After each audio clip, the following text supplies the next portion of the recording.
Jumpa lagi di Logika Satu Sisi. Di sini kita akan berpikir dan bernalar secara logis tentang tren dan topik yang sedang berkembang. Karena kita disebut manusia, justru karena kita dianugerahi kemampuan berpikir dan bernalar. Kita berpikir, maka kita ada. Kita ada, maka kita harus berpikir. Ketika membaca berita ini, saya kemudian teringat tulisan Sindunata kurang lebih 20 tahun yang lalu. Dalam sebuah tulisannya, Sindunata mengajukan pertanyaan yang sangat menyesakan dan mungkin bagi beberapa orang terlalu mengada-ada. Pertanyaannya begini, adakah masa depan bagi sekolah? Pertanyaan tersebut kemudian dilengkapi dengan pandangan Ivan Illich yang menyampaikan rasa skeptisnya akan kegunaan sekolah bagi kehidupan yang sesungguhnya di dalam masyarakat. Namun keraguan tersebut akhir-akhir ini seolah menemukan jawabannya. Pertama, sekarang ini sekolah benar-benar kehilangan monopolinya sebagai pengantar ilmu pengetahuan kepada peserta didik. Dengan kemajuan teknologi, setiap orang bisa mengakses ilmu pengetahuan dimanapun dan kapanpun. Orang bahkan bisa mengikuti dan mengasah keterampilannya hanya dengan mengikuti berbagai tutorial yang telah tersaji dalam berbagai sosial media. Ya, ini kemudian mengingatkan kita pada ungkapan Sokrates beberapa tahun yang silam. Ilmu itu seperti udara. Ia begitu banyak sekali di sekeliling kita. Kamu bisa mendapatkannya dimanapun dan kapanpun. Yang kedua, kalau kita lihat dewasa ini banyak sekali berkembang platform pembelajaran online yang jauh lebih menarik, lebih familiar, dan lebih bersahabat bagi dunia peserta didik daripada pembelajaran yang terjadi di sekolah yang cenderung kaku dan mengekang.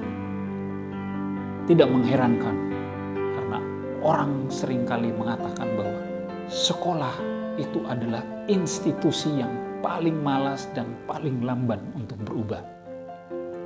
Yang ketiga, beberapa waktu terakhir ini berkembang pula model pembelajaran yang disebut homeschooling yang memberi kesempatan kepada peserta didik untuk mendatangkan guru ke rumah, mengikuti aktivitas pembelajaran di rumah tanpa harus hadir di sekolah.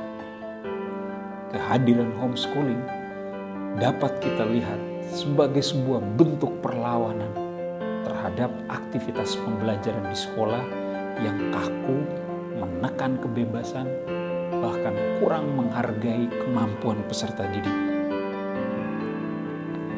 Yang keempat, ada banyak keluhan yang telah menjadi problem klasik yang tidak kunjung diselesaikan oleh sekolah, yaitu hasil pendidikan yang tidak siap pakai, yang membuat angka pengangguran terdidik cenderung meningkat dari waktu ke waktu.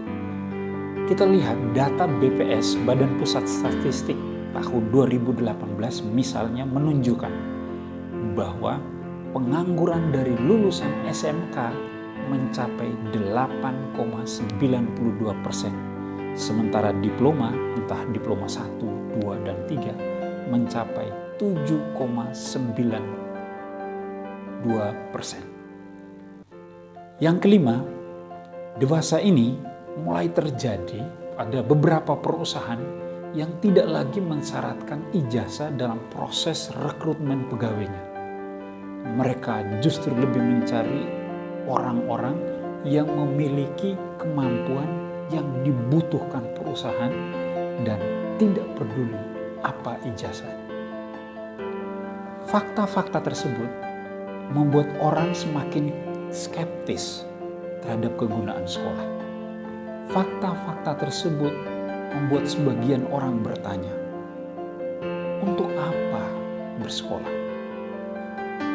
Persoalannya adalah kita sudah terlanjur percaya bahwa salah satu tujuan sekolah adalah menyiapkan masa depan yang lebih baik.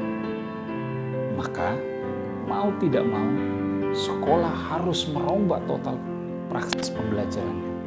Sekolah harus mau mendesain ulang kurikulumnya. Dan yang terpenting adalah sekolah harus berani beradaptasi dengan setiap perubahan yang ada. Bahkan sekolah harus bisa membaca dan mengantisipasi arah perubahan.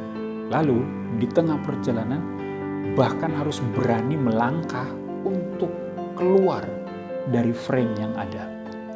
Misalnya, kalau kita tahu bahwa berpikir kritis, berpikir kreatif adalah kemampuan yang dibutuhkan di masa depan, pertanyaannya adalah di mana dan kapan kita membelajarkan peserta didik agar memiliki kemampuan berpikir itu. Bila orientasi pembelajarannya lebih pada penyelesaian materi, kapan kita membelajarkan peserta didik untuk berpikir kritis dan kreatif? Bagi guru akan muncul sebuah kondisi yang dilematis. Apakah semua kompetensi dasar dalam sebuah mata pelajaran harus diajarkan semua? Disinilah dituntut keberanian sekolah untuk merombak praksis pembelajaran agar lebih banyak menggunakan waktu mengajak peserta didik untuk belajar berpikir daripada memaksa mereka untuk melahap semua materi. Ya, ini tentu hanya logika satu sisi. Jadi Anda boleh tidak setuju. Tapi kita perlu merenungkan dengan serius. Jangan sampai kepercayaan kita bahwa sekolah adalah tempat kita mempersiapkan masa depan anak-anak kita hanya menjadi sebuah mitos. Jangan sampai kita menghabiskan waktu anak-anak kita di tempat yang sama sekali tidak diinginkannya. Jangan sampai anak-anak kita terpaksa bertahan karena otaknya sudah terlanjur dibius oleh keyakinan kita bahwa sekolah adalah demi masa depan. Atau jangan sampai juga anak-anak kita terpaksa bertahan demi selembar ijazah yang sering dipakai sebagai syarat. Cogito ergo sum. Aku berpikir, maka